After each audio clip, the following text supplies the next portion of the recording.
Baik, apakah tidak menambah amalan yang di luar yang dicontohkan? Justru Nabi mencontohkannya. Dalam sujud kita diminta untuk memperpanjang sujud kita. Falyukthirud du'a, maka perbanyak doa ketika sujud, kan?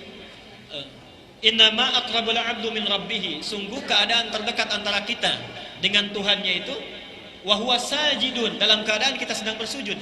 Falyukthirud du'a, maka perbanyaklah doa saat kita sujud itu. Karena itu Nabi mengajarkan kepada kita di antara sunnahnya, kalau sedang sujud itu jangan buru-buru. Sujud dengan baik. Ini perhatikan ya, saya contohkan, ini sering keliru. Sekaligus saya menutup. Ada 3 tahapan saat sujud. Perhatikan, ada 3 tahapan. 1, tahapan tata caranya dulu. Anggota sujud yang harus kemudian ditempelkan. Kalau ingin dicatat dalilnya silahkan satu-satu dulu. Abu Daud nomor hadis 838 dan 840. Di Al-Bukhari tidak ada, di Muslim tidak ada, hanya ada di Abu Daud. Nomor hadis 838, 840. Perhatikan betul. Ini saat turun dari i'tidal ke sujud. Oke?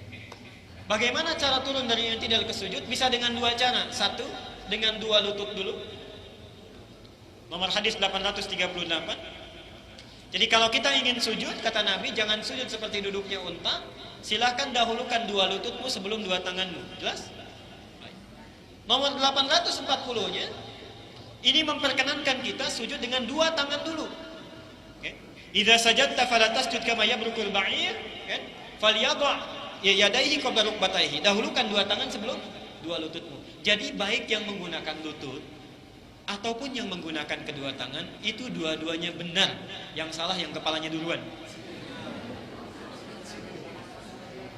Maksudnya belum apa-apa sudah berdebat gitu ya. Ini kemudahan bagi kita. Yang tidak bisa dengan 2 tangan ada persoalan dengan 2 lutut dulu. Yang ada persoalan di lututnya bisa dengan kedua tangannya dulu. Sujud itu tidak ada yang lain kecuali menggunakan 2 yang itu. Aja? Kemudian ketika kita telah sujud, lanjutkan. Maka ada 7 anggota sujud yang harus ditempelkan. Riwayatnya Ibnu Abbas. Oke. Saya teruskan dulu sebentar.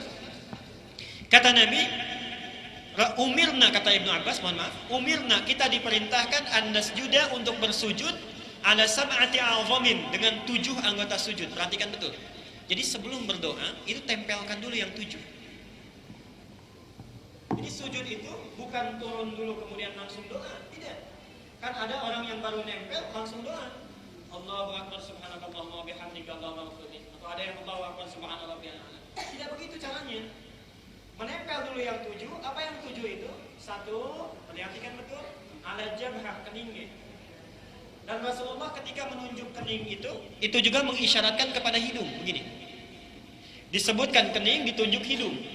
Ini menunjukkan bahwa yang utama itu keningnya, oke?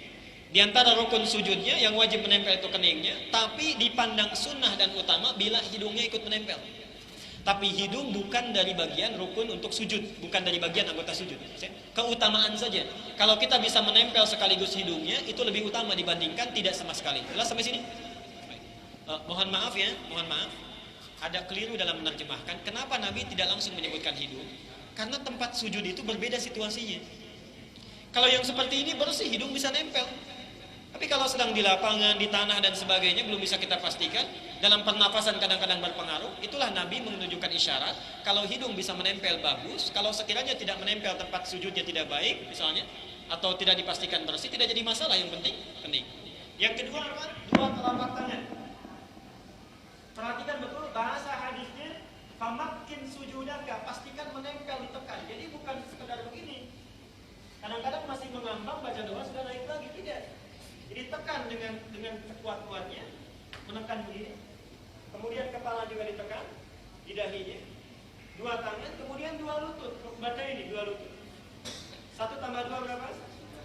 3 tambah 2 berapa? 5. Terakhir 2 seluruh jemari ditekuk menghadap ke kiblat. Berapa semuanya? 7 ya, plus hidung tadi sebagai keutamaan. Nah, jangan dulu baca doa, tempelkan dulu semuanya. Jelas ya? Nah, lalu sebelum membaca doa, rasakan tenang dulu sampai seluruh peredaran darah kita, sendi-sendi kita berada pada tempatnya. Bagaimana cara menempelkannya? Selesai kita tempelkan begini, lihat 3 hal yang utama. satu siku. Itu tidak boleh ke dalam begini. Hati-hati para ibu. Ada yang keliru menyampaikan saat sujud katanya tangan ini sikunya ke dalam begini. Itu salah total. Salah total. Nabi SAW tidak pernah menegur orang saat sholat. Ditunggu selesai sholat baru diluruskan. Tapi ada orang sujud tangannya ke dalam begini, saat itu langsung ditegur oleh Nabi. Jangan kamu lakukan itu, kata Nabi. Kenapa? Ternyata dari sisi medis, Pak, ketika kita sujud, itu jantung memompa dengan kencang, dipompa dengan kencangnya. Darah kemudian beredar sampai masuk ke dalam otak kita di kepala. Karena itu perempuan yang sedang hamil dianjurkan untuk bersujud. Kalau kita memasukkan siku ini ke lambung, menekan diafragma, itu pernafasan bisa terganggu, bisa meninggal gitu. Karena itu keluarkan, tidak ada bedanya. Paling mudah ukurannya seperti kita takbiratul ihram. Bisa hadwaman kibaihi, bisa di sini, jadi saat sujud tempelkan siku keluar. Yang kedua, maaf dalam hal siku ini banyak yang keliru ya. Awas, hati-hati membaca hadis selebar anak yang dimasuki anak kambing, hati-hati. Bukan maksudnya dilebarkan begini diukur anak kambing bisa lewat, bukan. Diukur-ukur pun nggak akan bisa lewat itu anak kambing. Itu bahasa metafor, maksudnya dijauhkan dari lambung. Jelas ya, jangan sampai mendekat kepada lambung. Tapi bukan sampai begini gitu ya. Awas, hati-hati seukuran takbiratul ihram. Setelah kita bersujud jelas, kemudian maaf dari kepala sampai pantat itu membentuk sudut 90 derajat. Tidak terlalu ke atas, tidak terlalu panjang. Awas, kenapa saya sampaikan ini? Ada yang memahami keliru, memanjangkan sujud itu dipanjangkan tangannya ke depan gini. Oke? Itu bahasa kiasan metafor, maksudnya panjangkan doanya saat sujud, ditafsir di hadis yang lain. Yang ketiga, saya cepat karena waktu kita terbatas. Kaki dirapatkan yang belakang. Jadi bukan membuka tapi rapat gini, nempel. Jelas ya?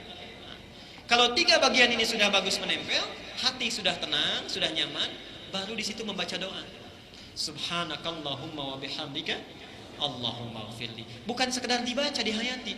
Subhanakallah, selama ini ya Allah saya ingin beribadah tapi selalu tidak mensucikan Engkau. Saat kerja dipanggil oleh Engkau, tiba-tiba sibuk bekerja. Alhamdulillah, belajar bersyukur tentang rezeki walaupun sedikit diterimanya. Allahumma ighfirli, meminta kepada Allah ampunan dan pemaafan. Maaf, kalau dalam bekerja beraktivitas itu masih ada saja yang salah yang dilakukan. Kalau orang sudah sujud sedemikian bagusnya, kemudian mengurai air matanya, menyadari dia kesalahannya, Nabi menyebutkan rumus yang kedua, yukthiru doa. Saat kita dalam keadaan pasrah itu, baru sampaikan permohonan kita pada Allah. Itulah dalilnya nanti di surat ke-48 Al-Fatah ayat ke-29. Yabtaguna fadlan minallahi wa ridwana. Itu rumus yang kedua. Jadi setelah menempel, baca doa hati sedang tenang, air mata menangis, di puncak kepasrahan itu Allah cepat menjawab doa kita. Di dalam hati kita panjatkan, yabtaguna fadlan, punya masalah apa saja sampaikan dalam hati keutamaannya. Ridwana, minta supaya Allah ridho dalam prosesnya. Jelas ya?